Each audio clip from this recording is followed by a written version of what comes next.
بسم اللہ الرحمن الرحیم۔ السلام علیکم دوستو، آج کی ویڈیو میں آپ کو بھارتی خفیہ ایجنسی را کے ایک ایجنٹ علموں کے بارے میں بتاؤں گا جو پاکستان کے شہر اوکاڑا اور گجرات میں کارروائیاں کرتا تھا۔ پھر اس کا ISI نے کیسے پتہ لگایا اور ڈبل ایجنٹ بنا کر بھارتی خفیہ ایجنسی را کے باقی جاسوس کیسے پکڑے، یہ تمام باتیں میں آج آپ کو اس ویڈیو میں بتاؤں گا۔ ویڈیو آخر تک دیکھتی رہیے۔ ویڈیو شروع کرنے سے پہلے آپ سے گزارش ہے کہ آپ ہمارا چینل سبسکرائب کر لیں اور سبسکرائب کے بٹن کے ساتھ گھنٹی کے نشان کو دبا دیں تاکہ آپ کو ہماری نئی آنے والی ویڈیو کے متعلق نوٹیفیکیشن ملتا رہے۔ اور آپ سے التجا ہے کہ آپ اپنی آراء کا اظہار کمنٹ میں ضرور کیا کریں، اس سے ہمیں پتہ چلتا ہے کہ آپ کی کیا رائے ہے۔ سرحد پار سے آنے والے بھارتی جاسوسوں کو پکڑنے کے لیے ہماری CI کو نت نئے جال بننے پڑتے تھے۔ ایک مرتبہ مقبوضہ کشمیر سے آنے والے چند جاسوس جب پکڑے گئے تو انہوں نے بتایا کہ ہمیں علموں سے رابطہ کرنے کے لیے کہا گیا تھا۔ علموں کو پکڑنے کے لیے چھاپے مارے گئے لیکن علموں کسی طور ہاتھ نہ آیا۔ بھارتی جاسوس بتاتے کہ علموں گجرات شہر میں رہتا ہے اور بہت چالاک اور ہوشیار ریزیڈنٹ ایجنٹ ہے۔ CI کے اہلکار نے گجرات شہر کا کونا کونا چھان مارا لیکن علموں تو جیسے چھلاوا ہو، کہیں اس کا اتا پتہ نہ ملا۔ 23 مارچ کا دن قریب آ رہا تھا اور خیال تھا کہ اس دن جاسوسی کے لیے آنے والوں کی سیالکوٹ چھاؤنی میں بھرمار ہوگی۔ اس لیے ان بھارتی جاسوسوں کی خاطر مدارت کے لیے خاص انتظامات کیے گئے اور اس آپریشن کا انچارج ایک بہت ہی تجربہ کار اور دانشمند افسر میجر ملک کو بنایا گیا۔ میجر ملک بارڈر کے ساتھ ساتھ کئی دن چلتا رہا اور آخر اس نے ایک ایسا جال پھیلا دیا کہ کسی بھارتی کے لیے اس سے بچ کر نکلنا ناممکن تھا۔ میجر ملک نے ٹیمیں مختلف جگہوں پر تعینات کی اور خود ایک مرکزی مقام پر بیٹھ گیا تاکہ جہاں بھی ضرورت ہو فوراً پہنچ جائے۔ وقت آہستہ آہستہ گزرتا گیا۔ جو بھی مرغا جال میں آتا اسے جلدی سے پوچھ گچھ کے لیے پیچھے بھیج دیا جاتا۔ 23 مارچ کو صبح 3 بجے بھارت کی طرف سے 4 آدمی آتے دکھائی دیے۔ جیسے ہی انہوں نے سرحد عبور کی اور پاک سرزمین پر اپنے منحوس قدم رکھے، میجر ملک کے تعینات کردہ عقابوں نے انہیں دبوچ لیا۔ ان چاروں کو علیحدہ علیحدہ راستوں سے سیالکوٹ میں پوچھ گچھ کے مراکز پر لایا گیا۔ کوشش یہی تھی کہ ان سے جلد جلد سوال پوچھے جائیں تاکہ سب آنے والوں کا پتہ چل جائے۔ ان میں سے 3 نے بتایا کہ ہم علموں کے ساتھ آئے ہیں اور علموں نے ہی ہمیں مختلف جگہوں پر لگانا تھا۔ ظاہر ہے چوتھا آدمی علموں ہی تھا۔ میجر ملک علموں کے پاس گئے۔ علموں تھا تو چٹا ان پڑھ لیکن حد درجہ کا مکار اور چلاک۔ وہ تو کوئی بات ماننے کے لیے تیار نہیں تھا اور ایک جھوٹ سے دوسرا جھوٹ اور دوسرے سے تیسرا اس ہوشیاری سے بولتا کہ سننے والے کو اس کی بے گناہی پر یقین آ جاتا۔ لیکن جب اسے پاور کرایا گیا کہ اس کے تینوں ساتھیوں نے اس کا نام ہی علموں بتایا تو علموں کا سر جھک گیا۔ علموں نے اپنے کارنامے سنانے شروع کیے۔ علموں 50 سے زیادہ مرتبہ جموں سے پاکستان آیا تھا اور اس نے 30 سے زیادہ بھارتی جاسوسوں کی رہنمائی کی تھی اور ان کو مختلف جگہوں پر جاسوسی کے لیے تعینات کیا تھا۔ علموں سے ہر بھارتی جاسوس کے بارے میں علیحدہ علیحدہ اور تفصیل سے معلومات حاصل کی گئیں اور ہر ایک کا پیچھا کیا گیا۔ علموں نے ایک تازہ واقعہ سنایا۔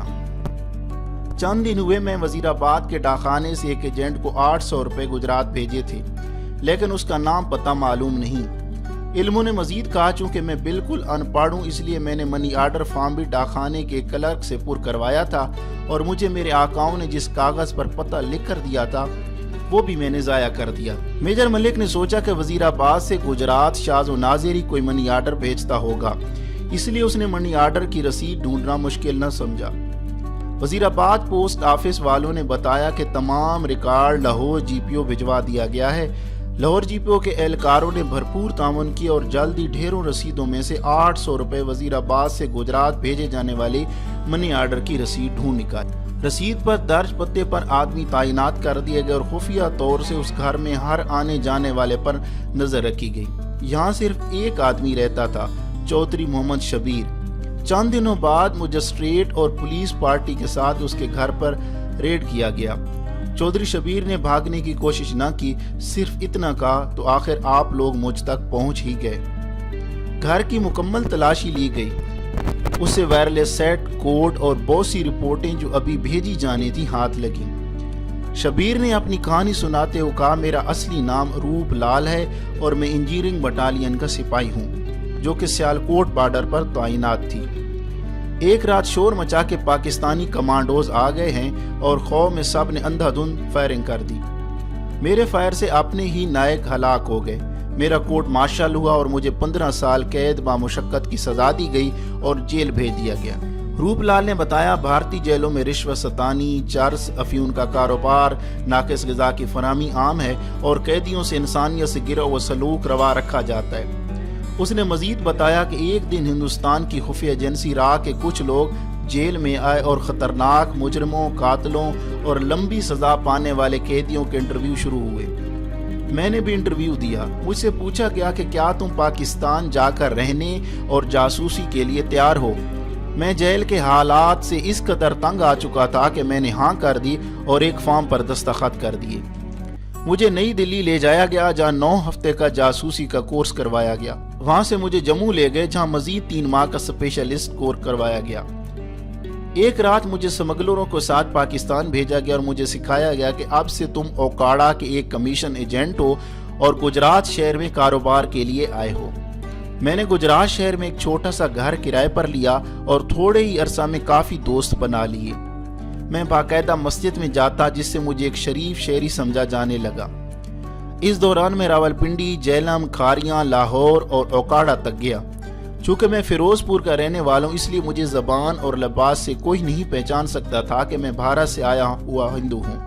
3 माह बाद मैं बॉर्डर क्रॉस करके वापस जम्मू गया और अपने डिप्टी डायरेक्टर को रिपोर्ट की और उन्हें बताया कि मैं गुजरात में बआसानी रह सकता हूँ। मुझे 4 हफ्ते की मजीद तरबियत दी गई, जिसमें वायरलेस सेट चलाना, उसे दुरुस्त करना और पैगाम के कोड वगैरह सिखाए गए।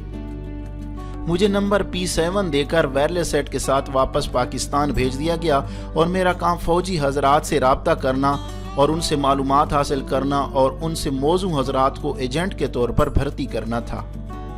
पाकिस्तान आकर मैंने गुजरात में एक घर किराए पर लिया और जेहलम से लेकर ओकाड़ा तक अपनी कार्रवाइयों का आगाज कर दिया। अक्सर फौजी हजरात जो बाजारों में सौदा सल्फ खरीदने के लिए आते, मैं उनसे दोस्ती की कोशिश करता और चंद ही मुलाकातों में मुझे वो बातों बातों में अपने यूनिटों के मुतल्लिक बहुत कुछ बता देते। यूनिट के नाम, यूनिट के पास मौजूद फौजी साजो सामान, स्कीमों और ट्रेनिंग की तफसीलात, अफसरों के नाम वगैरह वगैरह मालूम करना मामूली सी बात थी। रूप लाल ने जो खुफिया मालूमात हासिल की और जितने एजेंट भर्ती किए, उन सब की तफसील भी बता दी। रूप लाल ने अभी तक बाकायदा तौर से 21 एजेंट भर्ती किए थे, जिनमें से चंद को अपने हमरा हिंदुस्तान भी ले गया था। जब इन एजेंटों को बारी बारी पकड़ा गया और उनकी सरगर्मियों की तफसील हासिल की गई, तो मालूम हुआ कि हमारे बहुत से पाकिस्तानी भाइयों ने सिर्फ चंद सिक्कों के एवज अपना ज़मीर और मुल्क के राज एक चालाक हिंदू के हाथ फरोख्त कर दिए थे। रूप लाल के लिए एक पैगाम बनाया गया और उसे कहा गया कि तुम अपने वायरलेस सेट पर पैगाम भेजो कि कुछ बहुत ही हसास किस्म की दस्तावेज़ात हाथ लगने के इम्कानात हैं, इसलिए अपने अफसर से कहो कि 10,000 रुपया और एक एजेंट तैयार रखे और उसके अगले पैगाम का इंतज़ार करे। रूप लाल ने यह पैगाम भेज दिया। जम्मू से इस पैगाम का मुस्बित जवाब आया। इसका मतलब था कि रूप लाल ने पैगाम दुरुस्त भेजा है। चंद दिनों बाद दूसरा पैगाम भेजा गया, जिसमें गुजरात के एक होटल का पता दिया गया और वक्त और तारीख मुकर्रर की गई। इधर से पैगाम आया कि जिसमें इस एजेंट का हुलिया बताया गया जो पैसे लेकर आ रहा है। मुकर्ररा तारीख और वक्त पर रूप लाल को बुर्का पहनाकर उस होटल में ले जाया गया और उसे एक ऐसी जगह बैठा दिया गया जहां उसकी नजरें दरवाजे पर थीं। जैसे ही हिंदुस्तान का एजेंट आया, रूप लाल ने कहा यही आदमी है। चुनाचे मेजर मल्ले की टीम के आदमी एजेंट को पकड़कर ले गए। इस किस्म का खेल हिंदुस्तान के साथ 2-3 माह जारी रहा और उनके 3 आदमी पकड़ लिए गए। जाहिर है जब इनका कोई एजेंट भी वापस ना पहुंचा तो वो समझ गए कि रूप लाल पकड़ा गया है। चुनाचे इसके मजीद पैगामों का जवाब देना तर्क कर दिया गया। रूप लाल ने तफ्तीश के दौरान ये भी बताया कि मेरे अफसर बहुत लालची और झूठे हैं। मैंने जो भी काम किया मुझे उसका मुआवजा नहीं दिया गया। उसने कहा मेरे अफसर अक्सर पैसे खुद रख लेते हैं और जब मैं पाकिस्तान आता हूँ मुझे लंबी चौड़ी फरिस्त दे देते हैं कि वापसी पर हमारे लिए ये तोहफे लेकर आओ। रूप लाल और उसके एजेंटों को अदालत में पेश किया गया। रूप लाल को फांसी की सजा हुई और दूसरे एजेंटों को मुख्तलिफ दौरानिया की कैद की सजाएं सुनाई गईं। 29 मार्च 1997 को भारत के अखबार हिंदुस्तान टाइम्स में एक मजमून शाया हुआ, former sepoys moves court for justice. उसका तर्जुमा दर्ज-ए-झेल है। साबिक जासूसों ने इंसाफ के लिए अदालत का दरवाजा खटखटा दिया। 6 भारतीय जासूस जिन्होंने गुर्बत और अफलास से तंग आकर दुश्मन और पाकिस्तान जाकर खुफिया कार्रवाइयां करने का धंधा इख्तियार किया था, वापस आने के बाद अभी तक कसम पुरसी की हालत में हैं। काबिल सिंह, बलबीर सिंह, बलविंदर सिंह, संदर सिंह और फ़कीर मसीह को भारतीय खुफिया एजेंसी, मिलिट्री एजेंसी और जी ब्रांच ने 70 की दहाई में भर्ती किया था। ये लड़के अनपढ़ और बेरोजगार थे। भारतीय खुफिया एजेंसी ने उन्हें तरबियत देकर जासूसी की गर्ज से पाकिस्तान भेजा। ये जासूस एक माह में तकरीबन 5 दफा बॉर्डर क्रॉस करते और खबरें इकट्ठी करके अपने आकाओं तक पहुंचाते। कुछ अरसा तो ये सिलसिला जारी रहा, फिर बारी बारी पाकिस्तान की सिक्योरिटी एजेंसियों के हाथों ये लड़के गिरफ्तार हो गए। उन्हें 7 साल से 25 साल तक कैद व मुशक्कत की सजा सुनाई गई। कैद से रिहाई के बाद वो अब तक दर दर की खाक छान रहे हैं, लेकिन उनका कोई पुरसाने हाल नहीं। अब उन्होंने हाई कोर्ट में दावा दायर किया कि जब उनको भर्ती किया गया था उनसे बड़े लंबे चौड़े वादे किए गए थे और उन्हें सब्ज बाग दिखाए गए थे, लेकिन उनके आकाओं ने अब उन्हें पहचानने से भी इनकार कर दिया है। काबिल सिंह जो शारजा मिर्जा का रहने वाला है, उसने कहा जब मुझे भर्ती किया गया मेरी उम्र 19 साल थी। मैंने मैट्रिक पास किया हुआ था और रोजगार की तलाश में था। खुफिया एजेंसी वालों ने मुझे चिकनी चुपड़ी बातें करके जासूसी के काम के लिए फंसा लिया।